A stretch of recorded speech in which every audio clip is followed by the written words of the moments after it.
À peu près tout le monde se sent triste ou déprimé à certains moments. La dépression majeure, aussi appelée trouble dépressif caractérisé, est une maladie plus grave qui est confirmée par la présence d'au moins 5 symptômes pendant au moins 2 semaines. Ces symptômes sont tristesse, perte d'intérêt pour les activités habituelles, modification de l'appétit, modification du sommeil, modification du désir sexuel. Environ 1% des hommes canadiens et 2% des femmes canadiennes souffrent de dépression majeure. Et on estime que 5% des hommes et 10% des femmes souffriront de dépression majeure à un moment donné de leur vie.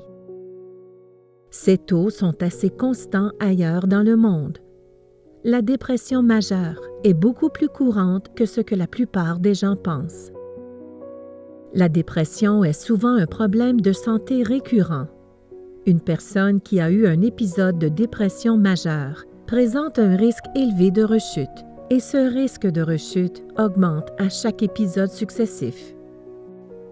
Les causes de la dépression majeure sont complexes et varient d'un individu à l'autre. Voici quelques facteurs de risque: accouchement, maladie physique ou incapacité chronique, décès ou séparation des parents, pensées négatives omniprésentes, privation physique ou émotionnelle et épisodes précédents de dépression. Les traitements psychologiques sont des solutions de rechange efficaces et sûres à la pharmacothérapie lorsqu'ils sont fournis par un psychologue qualifié.